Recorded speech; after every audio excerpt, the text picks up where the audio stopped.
warahmatullahi wabarakatuh. Semangat pagi, semoga kita semua selalu dalam kondisi baik-baik saja.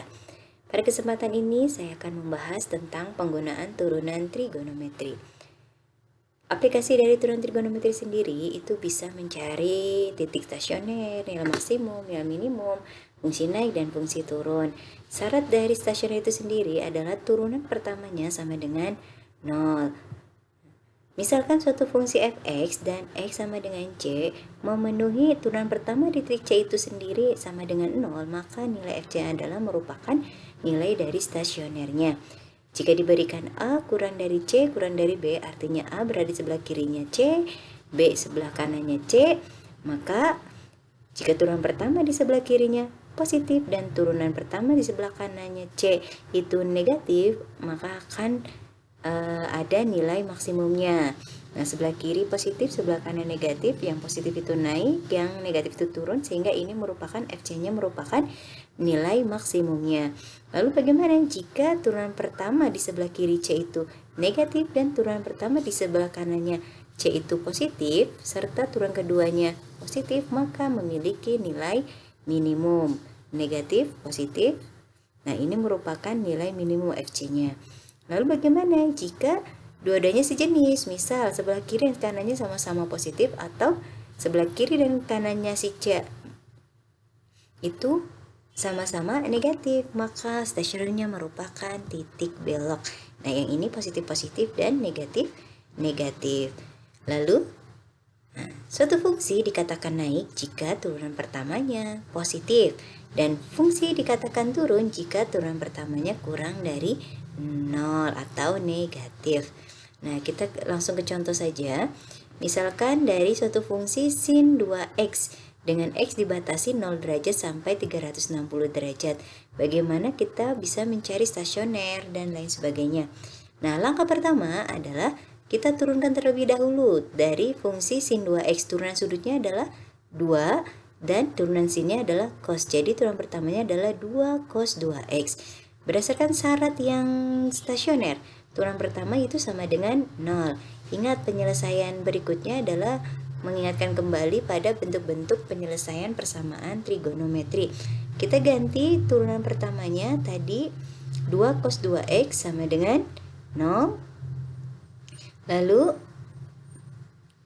0 dibagi 2, 2 ini pindah ruas ya. 0 dibagi 2 jadi tetap 0. Sebelah kirinya menjadi cos 2x. Lalu seperti sebelumnya, persamaan trigonometri itu kiri dan kanan harus sama jenisnya. Kalau di kiri cos, maka di kanan juga harus cos. Nah, sebelah kiri tetap cos 2x, lalu sebelah kanannya cos berapa yang nilainya 0, yaitu kita udah tahu cos yang nilainya 0 adalah cos 90 derajat. Lalu persamaan trigonometri bentuk cos itu ada dua rumus. Yang pertama, ambil sudut sebelah kiri yaitu 2x dan sudut di kanan 90 derajat ditambah periodenya. Periodenya adalah K kali 360 derajat. Lalu X-nya itu berarti semua dibagi 2, 90 bagi 2, 45 derajat. 360 bagi 2, 180 derajat. Nah, kita cari X yang memenuhi sesuai permintaan, yaitu X dengan nilai dibatasi oleh 0 sampai 360 derajat. Kita cari K yang memenuhinya, yaitu bermulai dari K sama dengan 0. Boleh negatif K-nya jika memang dimasukkan ke dalam bentuk X-nya itu menghasilkan nilai X yang sesuai. Nah, dikarenakan K di sini kalau negatif, maka hasilnya negatif, sedangkan permintaan di soal itu minta X-nya minta 0 derajat sampai 360 derajat. Jadi K yang mulai berlaku itu K sama dengan 0, maka X-nya menjadi 45 karena 0 kali 180 derajatnya itu 0. Lalu K berapa lagi? Untuk K sama dengan 1, ternyata X-nya juga tetap memenuhi karena ini masih berada di antara 0 sampai 360 derajat.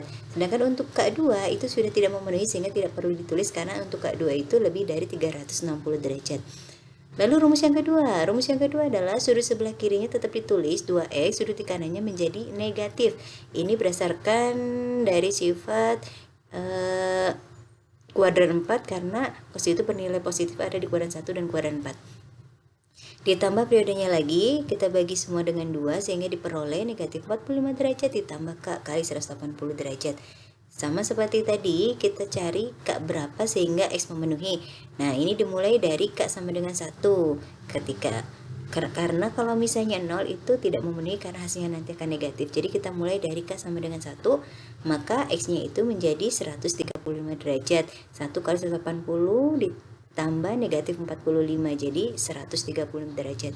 Untuk K sama dengan 2 juga sama, memenuhi, diperoleh nilai 315 derajat.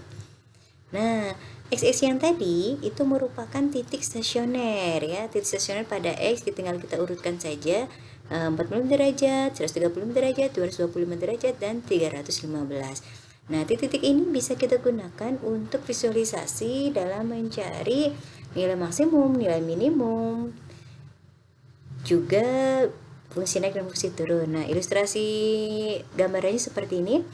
Langkah pertama, titik-titik X tadi kita bikin di dalam garis lurus. Kita urutkan dari yang terkecil sampai yang terbesar. Sebenarnya di sini di ujung boleh dikasih 0 sampai 360 karena dalam soal itu dibatasi oleh 0 sampai 360. Kebetulan saya sudah bikin yang bentuk yang 0 dan 360-nya tidak dibikinkan di sini ya. Jadi cukup untuk stasionernya saja yang saya tuliskan di sini. Nah, setelah dibikin seperti ini, langkah selanjutnya adalah menentukan tanda apakah positif atau negatif. Jadi, cara menentukan tanda kita ambil, mengapa ini positif? Karena kita ambil angka yang kurang dari 45.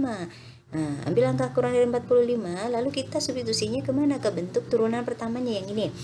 Misalkan ambil angka 30 derajat. Kita ganti X-nya dengan 30 derajat. 2 kali 30, 60. Cos 60 itu berada di kuadran 1, maka hasilnya positif. Positif kali 2 berarti hasilnya positif. Lalu kita ambil yang ini, daerah yang kedua, 45 sampai 135, kita ambil aja misalnya 100. Cos 2 kali 100, 200. 200 itu ada di kuadran 3. Kuadran 3 itu nilai cosnya negatif. Negatif kali 2 berarti negatif. Lalu kita ambil juga di daerah ini, 135 sampai 225. Misalnya kita ambil 150.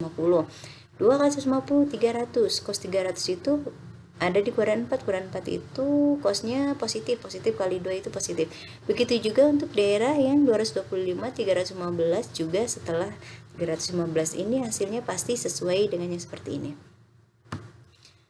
Lalu setelah kita bikin tanda, kita bisa ilustrasikan bahwa ketika positif itu menjadi naik, sedangkan kalau negatif itu turun. Ini juga yang positif naik, turun, naik.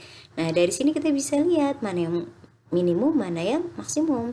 Seperti yang tadi sudah dijelaskan, jika sebelah kiri positif dan sebelah kanannya negatif, maka titik ini untuk X sama dengan 45 bernilai memiliki nilai maksimum. Begitu juga untuk 135, negatif positif maka nilainya minimum. Untuk yang 225 maksimum dan 315 itu minimum.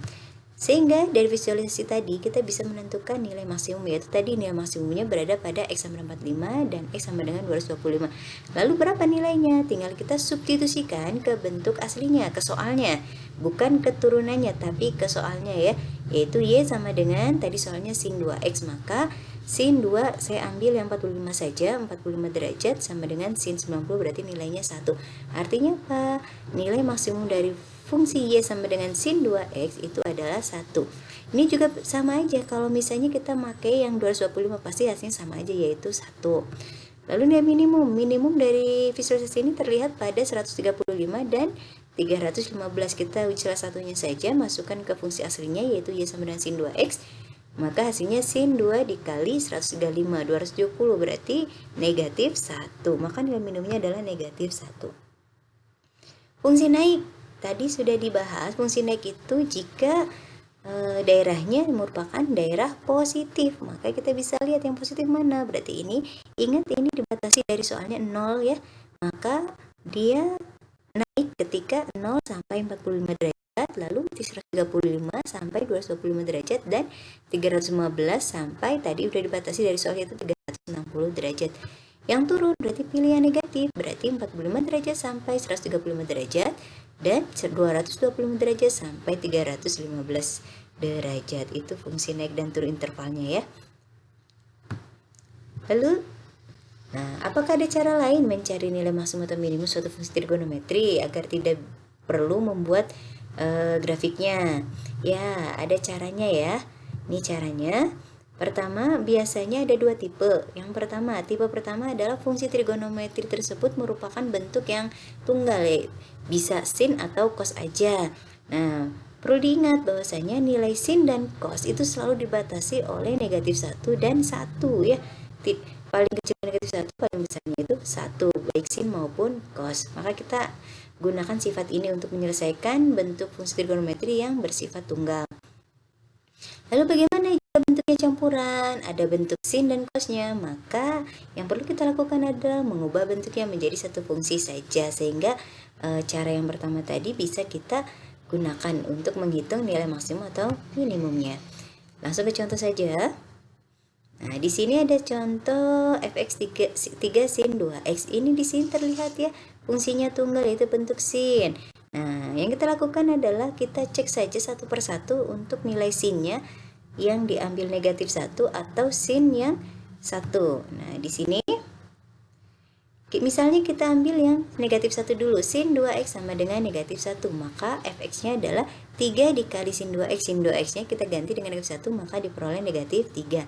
Lalu kita satu lagi, kita cek lagi sin 2x sama dengan 1, maka fx-nya adalah 3 sin kali 3 sin 2x, 2x-nya tadi diganti dengan 1, maka 3 kali 1 sama dengan 3. Nah, dari sini udah terlihat ya, kita bandingkan mana yang paling kecil. Yang kecil adalah negatif 3, berarti nilai minimumnya adalah negatif 3. Dan yang paling besar adalah 3, maka nilai maksimumnya adalah 3. Lalu pertanyaannya, apakah nilai sin selalu negatif 1 itu akan menghasilkan nilai minimum? Apakah sin x sama dengan 1 selalu menghasilkan maksimum? Apakah berlaku pada cos juga? Jawabannya adalah tidak ya. Bergantung bentuk fungsinya, sehingga selalu diuji coba dulu bentuk sin atau cosnya itu dari negatif 1 sampai 1. Nanti kita bandingkan mana yang paling besar, maka itu maksimum, dan mana yang paling kecil itu minimum. Dan ini berlaku untuk cos juga. Lalu contoh berikutnya. Nah, ini bagaimana yang ada gabungan antara sin dengan cos. Ciri khasnya ini ada sudut yang sama.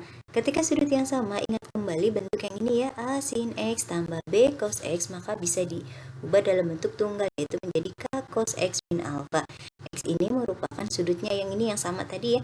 Alpha itu bisa kita cari dengan cara tan alpha sama dengan A per B. Nah, K-nya sendiri adalah akar dari koefisien sin dikuadratkan ditambah koefisien B dikuadratkan, koefisien cos dikuadratkan. Jadi bentuknya akar A kuadrat tambah B kuadrat. Nah, maka bentuk yang tadi soal sin 2x ditambah cos 2x menjadi akar koefisien sinnya 1, koefisien cosnya juga 1, dikuadratin masing-masing. Akar 1 kuadrat tambah akar 1 kuadrat cos 2x, 2x dari sudutnya min alpha. Nah, kebetulan kita mau mencari nilai minimum maksimum, jadi kita nggak perlu alfanya berapa ya, hanya butuh bentuknya saja. Maka menjadi hasilnya adalah akar 2, 1 ditambah 1 sama dengan 2. Jadi akar 2 cos 2x min alpha. Selanjutnya sama seperti tadi, kita cek satu persatu karena bentuknya sudah tunggal. Untuk cos 2x min alpha misalnya negatif 1, maka fx menjadi akar 2 dikali negatif 1, maka hasilnya min negatif akar 2. Lalu untuk cos 2x min 1 sama dengan 1, maka hasilnya akar 2 dikali 1 sama dengan akar 2. Berarti yang paling kecil mana? Negatif akar 2 menjadi minimum, dan yang paling besar adalah akar 2 menjadi nilai maksimum. Gimana, bisa dipahami ya? Nah, semoga ilmunya bermanfaat. Cukup sekian dan terima kasih. Teruslah belajar supaya menjadi pemilik masa depan. Wassalamualaikum warahmatullahi wabarakatuh.